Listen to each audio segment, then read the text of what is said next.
नमस्कार। बाजार आज और कल में आप सभी का स्वागत है। मैं हूं स्वाति रायना। इस शो में बाजार में आज का पूरा एक्शन तो बताएंगे ही, साथ ही कल के लिए क्या रहे स्ट्रैटेजी और शेयरों में कमाई के शानदार मौके भी जानेंगे। आपका भी कोई सवाल है तो हमसे पूछ सकते हैं। फोन नंबर 02223001634 पर या फिर 02223001635 पर कीजिए कॉल। फेसबुक पर @जी बिजनेस ऑनलाइन और x.com पर @जी बिजनेस पर अपने सवाल भेजिए #बाजार आज और कल लिखकर। और आपकी कल की तैयारी कराएंगे जी बिजनेस के मैनेजिंग एडिटर अनिल सिंह भी। साथ ही खास मेहमान हमारे साथ आज रहेंगे आनंद राठी सिक्योरिटीज के सिद्धार्थ सिडानी।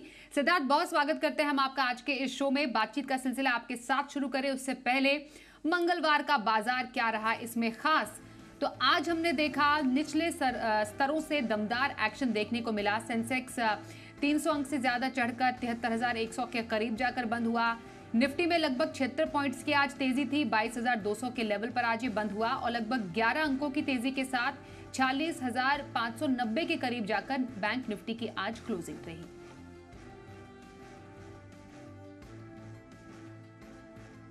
और आइए एडिटर्स टेक में अनिल जी से समझते हैं बाजार में आज शानदार रिकवरी की बड़ी वजहें क्या रही। कल की हल्की कमजोरी और सुस्ती के बाद भारतीय बाजारों में आज मिला जुला कारोबार देखने को मिला, जहां शुरुआत हल्की फुल्की सुस्ती के साथ ही होती हुई दिखी। कोई बड़ी उतार चढ़ाव वाला मामला था नहीं, क्योंकि संकेत ग्लोबल मार्केट से मिले जुले, हमारे अपने संकेत मिले जुले और कल की हल्की कमजोरी के बाद बाजार नीचे के लेवल पर सपोर्ट लेने की कोशिश और ऊपरी स्तरों पर मुनाफा वसूल के मूड में 22,100 के थोड़ा सा नीचे फिसले हम, वहाँ से खरीदारी आई। 22,200 के थोड़ा सा ऊपर पहुँचे, वहाँ प्रॉफिट बुकिंग आई, लेकिन सीमित दायरे में 125 पॉइंट की रेंज में ट्रेड करते करते बंद होते होते हम ट्रेंड की रेंज के ऊपरी सिरे पर 22,200 के बेहद करीब बंद होते दिखे। ये थोड़ी सी कॉन्फिडेंस बढ़ाने वाली क्लोजिंग थी। बैंक निफ्टी उतना मजबूत दिखा नहीं, 400 पॉइंट की रेंज से आज नीचे में 46,325 और ऊपर में 46,725 इस रेंज में ट्रेड करते करते 46,600 के आसपास हल्के फुल्के खरीदारी के साथ ये भी बंद होता दिखा। खरीदारी क्या, एकदम फ्लैट ही कहेंगे, लगभग 10-12 पॉइंट ऊपर बंद होता दिखा। सेंसेक्स का हाल थोड़ा बेहतर था, वहाँ अच्छी मजबूती ट्रिपल सेंचुरी मारकर सेंसेक्स बंद होता हुआ नजर आया, लेकिन ऐसा ही हाल आपको मिड कैप और स्मॉल कैप शेयरों में भी दिखा है। कल कमजोर थे, आज फिर से मिड कैप स्मॉल कैप शेयरों ने फर्स्ट हाफ में मजबूती दिखाई, लेकिन सेकंड हाफ में प्रॉफिट बुकिंग का शिकार होते हुए दिखे और स्मॉल कैप इंडेक्स मुश्किल से हरे निशान में बंद हुआ, तो मिड कैप इंडेक्स हल्का फुल्का लाल निशान में। यानी कि जहां थोड़ा सा आपको लगता है कि निचले लेवल पर बिकवाली बढ़ सकती है, वहीं पर सपोर्ट लेकर बाजार ऊपर आने की कोशिश करता है। ऊपर जैसे ही आपको लगता है कि बाजार कुछ ब्रेकआउट देने के मूड में, वहीं पर प्रॉफिट बुकिंग आती है। बहुत ही छोटी रेंज है, अब मंथली एक्सपायरी में 2 दिन बचे कल और परसों के, सो उम्मीद तो आप कर सकते हैं जिस तरह से विक्स में थोड़ा सा बदलाव और बढ़ावत आती हुई दिख रही है, उसको देखते हुए थोड़ी सी उतार चढ़ाव बढ़ने की उम्मीद अगले 2 सेशन में है ज़रूर। देखते हैं किस तरह से आगे बाजार बनते हैं, लेकिन एफआईज, लोकल फंड्स और बाजार की ट्रेडिंग रेंज तीनों ही इस वक्त वेट एंड वॉच के मूड में। या तो ग्लोबल मार्केट से थोड़े निर्णायक संकेत मिल जाए या फिर एक्सपायरी के पहले भारतीय बाजार ज़्यादा एक्शन में आ जाए, इसकी संभावना बनेगी। और आइए अब आगे बढ़ते हैं और संस्थागत निवेशकों के आंकड़े भी देख लेते हैं। एफआईआईज और डीआईआईज की तरफ से क्या आंकड़े सामने आए हैं, तो हमने देखा आज एफआईआईज यानी विदेशी संस्थागत निवेशकों ने कैश मार्केट में करीब 1,509 करोड़ रुपए की बिकवाली की है, तो वहीं डीआईआईज की तरफ से 2,861 करोड़ रुपए की खरीदारी के आंकड़े आए हैं सामने।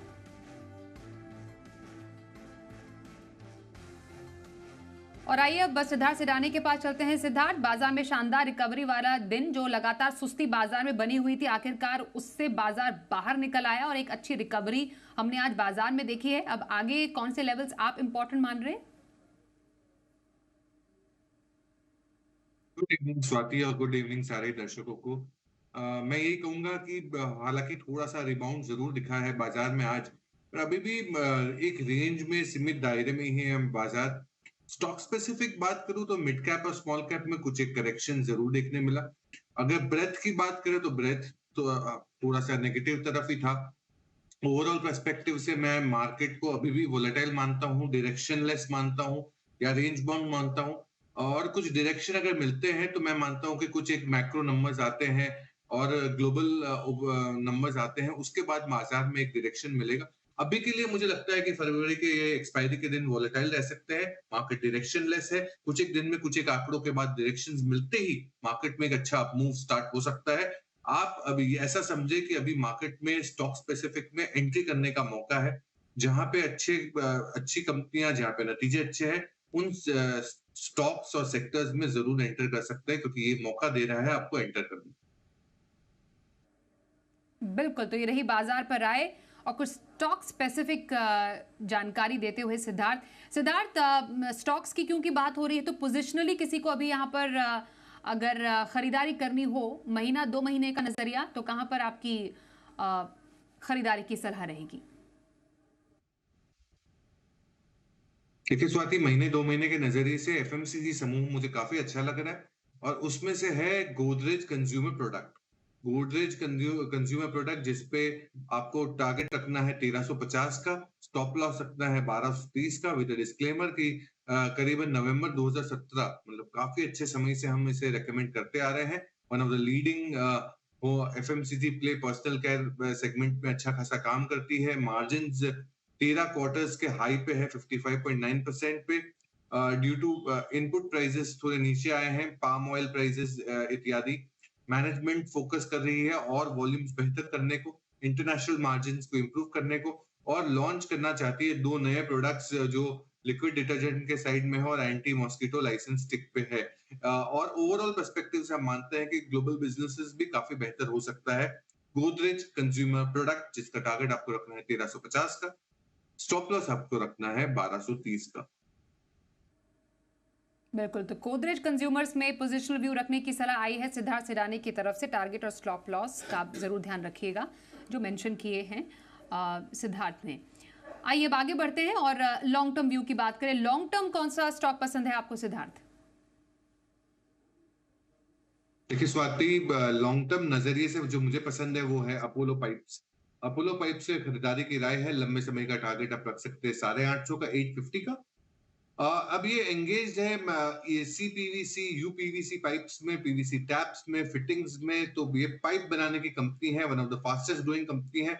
15% के वॉल्यूम्स और 26% की आय पिछले 2-3 सालों में हमने देखी है।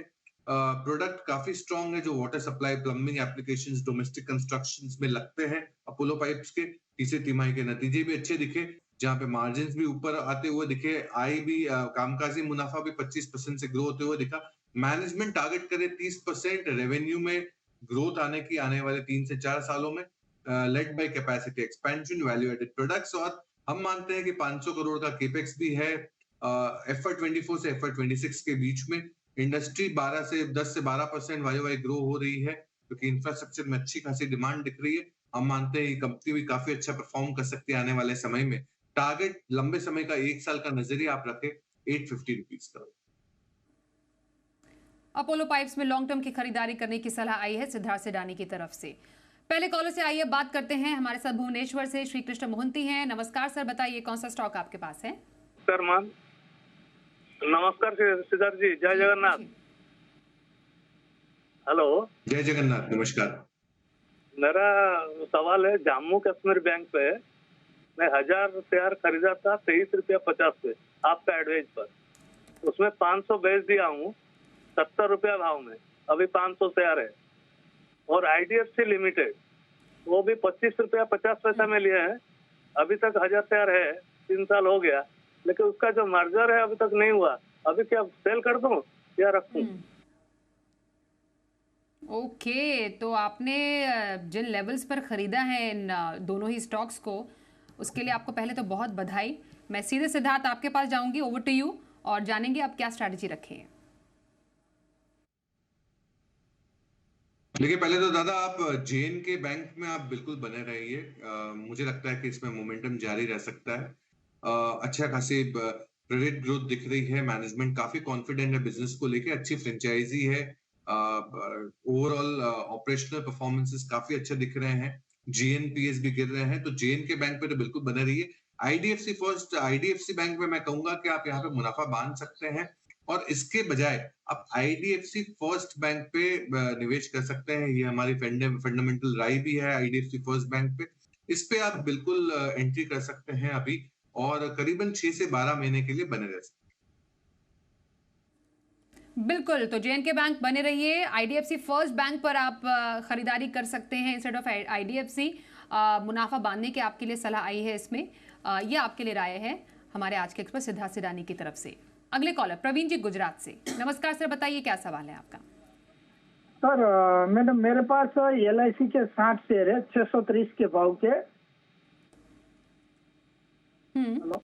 और लेटेस्ट व्यू के 410 के भाव से 50 शेयर है। और इजी माई ट्रिप के 400 शेयर है, वो 41.50 पैसा की एवरेज से है, तो क्या करूं मैं? ओके, कोई नजरिया कब तक का रख रहे हैं आप?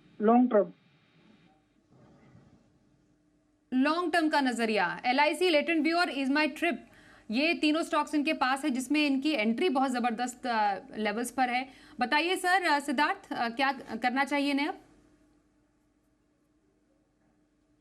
देखिए, ईज माई ट्रिप में तो आपको जैसे ही थोड़ा बहुत और उछाल आता है वहां पे मुनाफा बांधने की सलाह रहेगी। ये जो बाजार है, इन सब स्टॉक्स को देखते हुए मुझे लगता है कि मुनाफा आस्ते आस्ते बांधते रहना बहुत जरूरी है।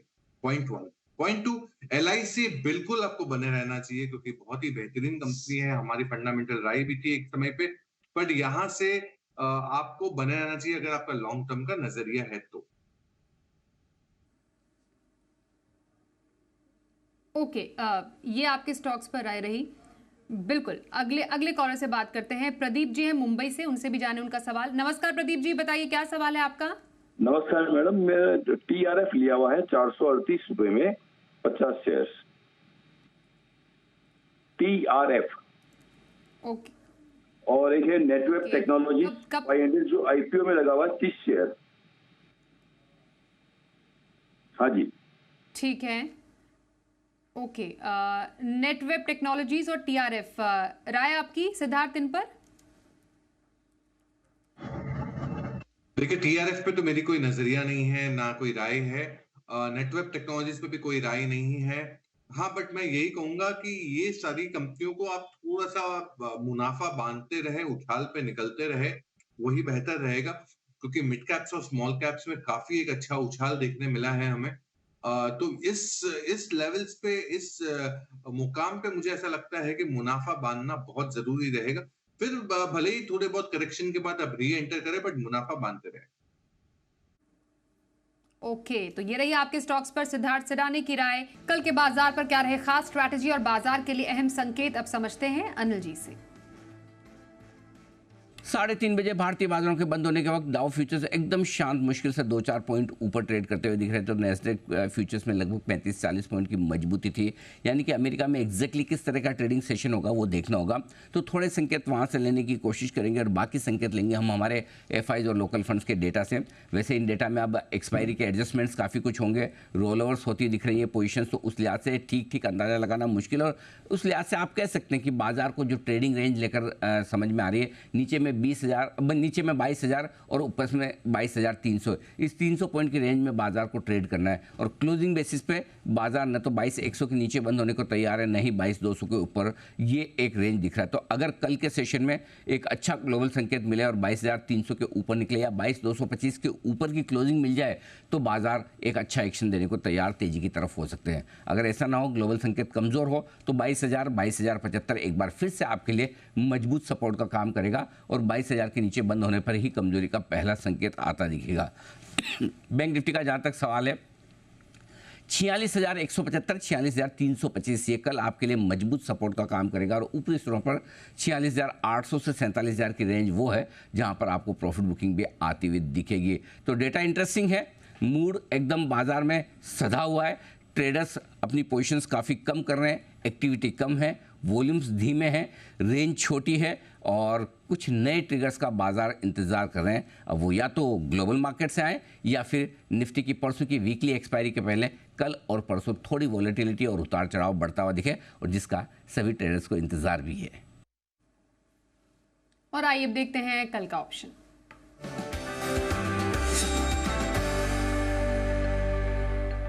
हमारे साथ है मोतीलाल ओसवाल के चंदन तापड़िया। चंदन जी, बहुत स्वागत करते हैं आपका। जानना चाहेंगे कल के बाजार में कहां पर मौके नजर आ रहे हैं?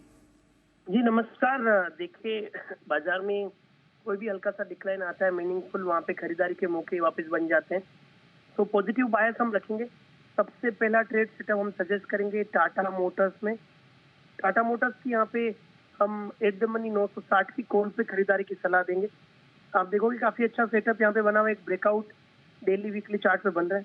तो टाटा मोटर्स की 960 की कॉल की लेने की सलाह रहेगी।